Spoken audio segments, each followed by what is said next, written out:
across the wide waters of the Ganga. Guha, the hunter king, stood watching the far shore, where an unusual stir had caught his eye. A vast army had pitched its camp upon the opposite bank, tents and banners crowding the sand. Uneasy, he called his kinsmen to his side and pointed toward the distant host gathering by the river. "Who is this?" Guha wondered aloud. "That comes to the river with so mighty a force?" The tents stretched along the sand as though the newcomers meant to cross. His hunters gathered close, muttering, shedding their eyes against the light. Something in that swelling multitude troubled the chieftain's loyal heart, and he studied it long and hard. Then Guha saw it. High on a chariot flew the flag of Ayodhya, and upon it the painted tree he knew so well. "That is the royal standard," he said. "And this must be Kakei's son Bharat, now king in Rama's place." Recognition hardened his features, for the name stirred old fears within him. A dark thought seized the hunter. Has he not taken the throne unjustly? Through his mother's scheming? Now he comes with an army, surely to hunt down Rama and slay him. Guha's love for the exiled prince flared into anger, and he resolved that no harm would reach Rama while he and his people drew breath. Turning to his people, Guha gave swift orders.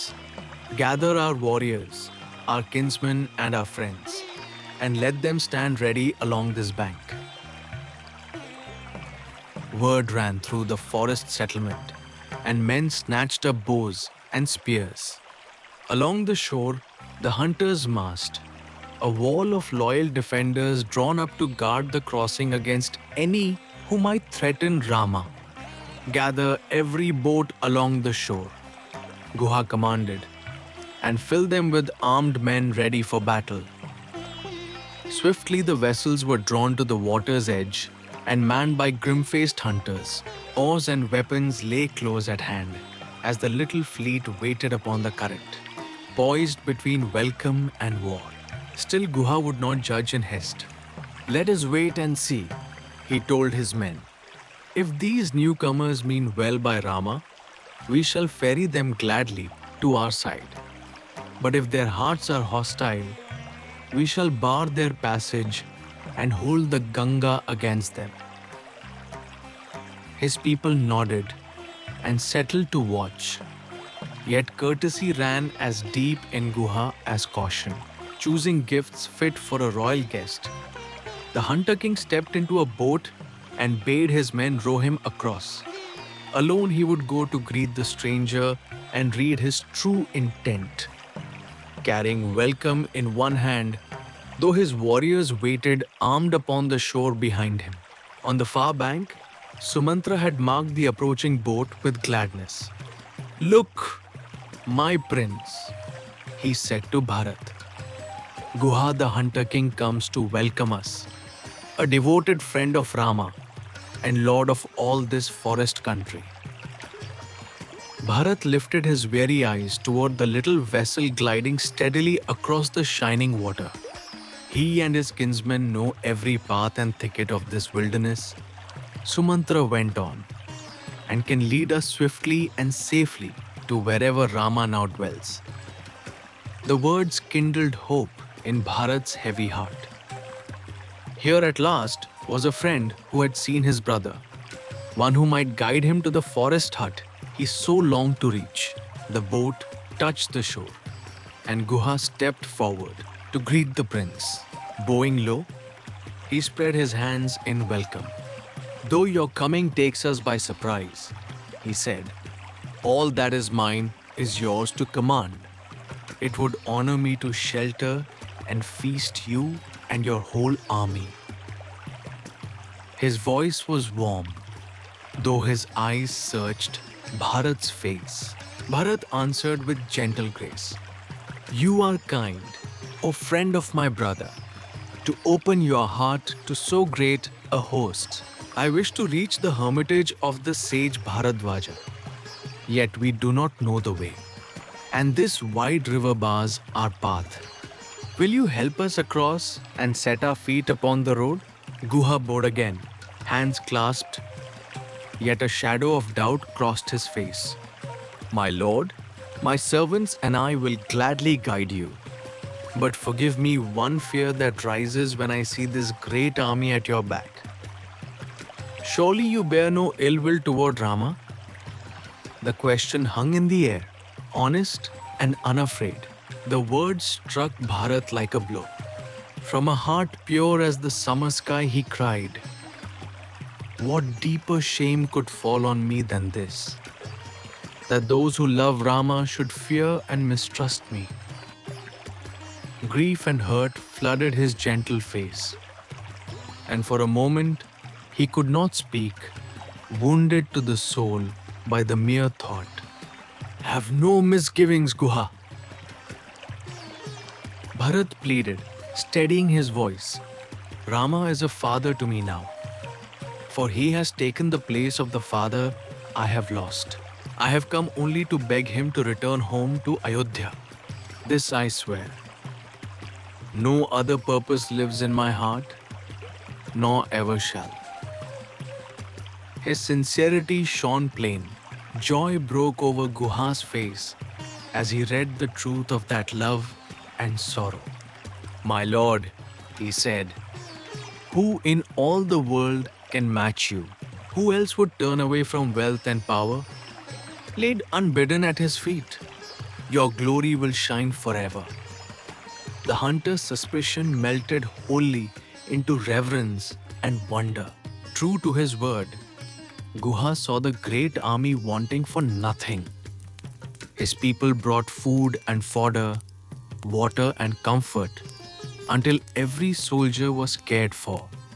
As the sun sunk behind the forest, hosts and guests alike lay down to rest, and the camp fell quite beneath the first cool stars beside the murmuring Ganga. But for Bharat, there was no rest. The meeting had only deepened his sorrow, sleepless. He turned upon the bare ground, his whole body burning with the thought of the infamy that clung to his name, of his father lying dead, of the brother torn from him. He lay in the dark, tormented, wave upon wave of anguish breaking over him. Seeing the princess torment, Guha came softly and sat beside him. With gentle words, the hunter king sought to ease that noble grief, speaking of Rama's love and of the good that Bharat meant to do. This sharing of sorrow between prince and forester was a communion of pure hearts, tender and unforgettable in the darkness by the river. When at last Bharat could speak, his questions poured out in a rush of longing. What food did Rama eat when he was here? Where did he sit? Where did he lay his head? What words did he speak? And what did he do? He hungered for every trace his brother had left upon this ground.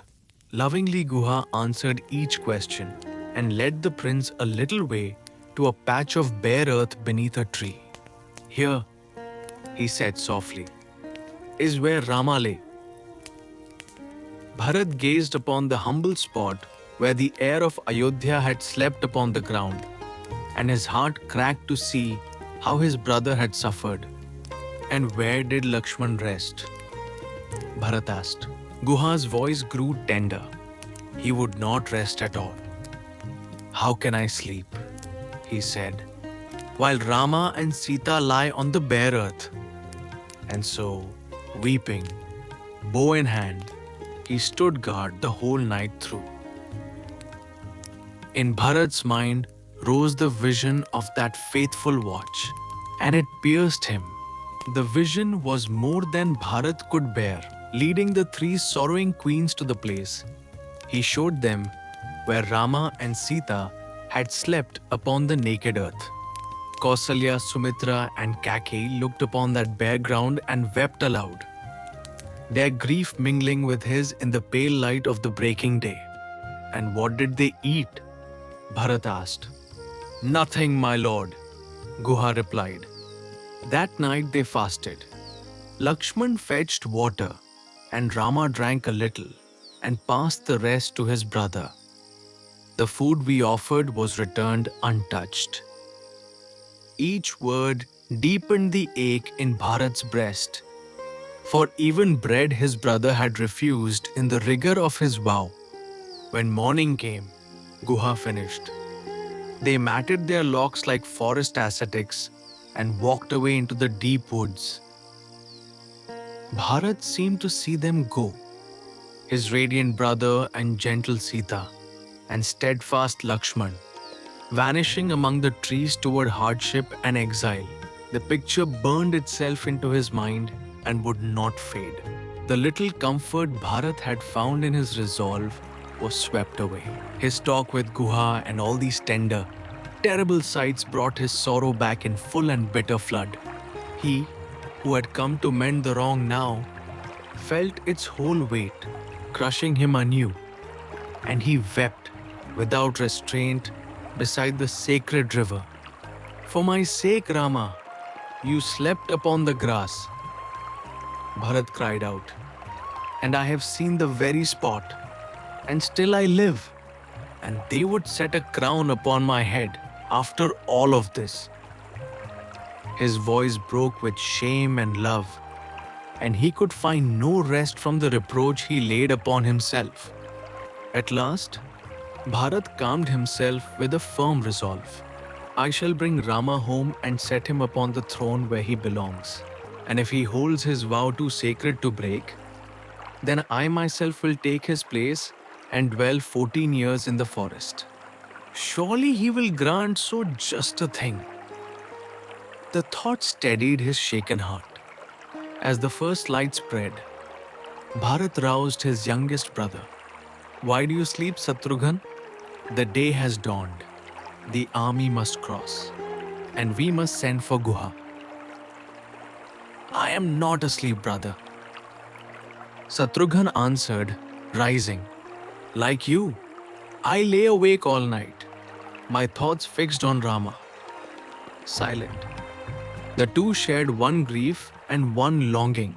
Even as they spoke, Guha came with courteous greetings and welcome news. A great fleet of boats lay ready at the shore. At once the camp stirred to life. Baggage was gathered, beasts were let down, and the whole vast army began to embark. Load upon load, onto the waiting vessels along the sunlit bank of the Ganga. The laden boats pushed out, and the great crossing began. Oars flashed, and voices rang, as the whole broad face of the Ganga swarmed with vessels bearing men and horses and baggage. The joyous clamor swelled like the tumult of a grand festival, echoing far over the water, while Bharat's mighty host streamed steadily toward the farther shore. The crowd saw nothing of the sorrow locked in Bharat's heart. From the hour he set out, they had believed one thing only, that Rama would surely return. So they crossed the river, rejoicing, picturing their beloved prince brought home and crowned at last, and all their recent griefs dissolving like the tatters of a bad dream. When the whole army had gone over, Bharat followed last in a boat made ready for him, and the host journeyed on toward the hermitage of Bharadwaja. In the wood of Prayaga they saw, far off, a lovely grove, and within it a single thatched cottage, the dwelling of the great sage whom Bharat had come so far to find. Reverence checked Bharat's steps, for he would not crowd a holy place with a marching host.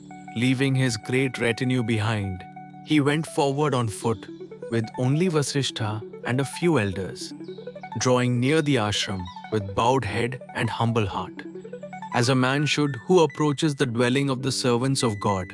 Nearer still, Bharat laid aside his silken robes and his weapons and walked on behind Vasishtha with only his ministers.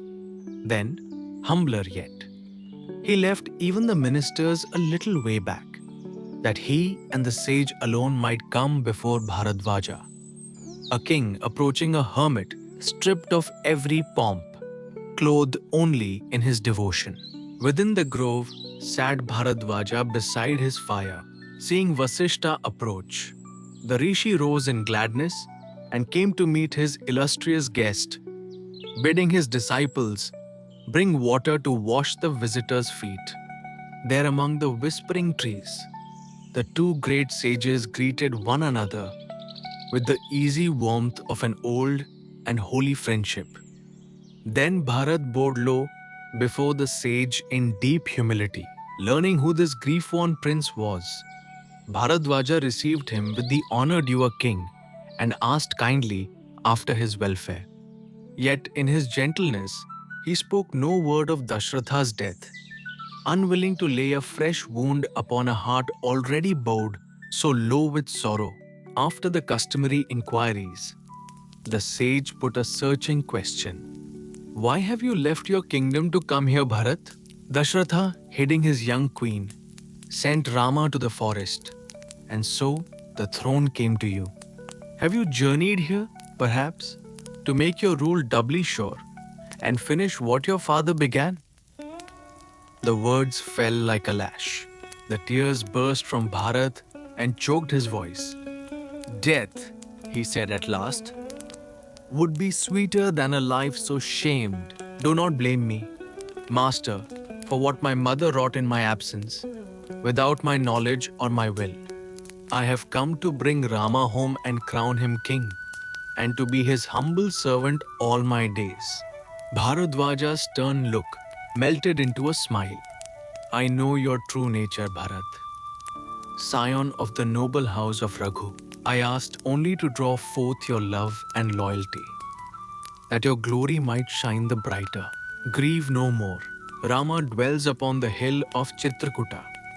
Rest here today, and tomorrow go to him. Relief washed over the prince.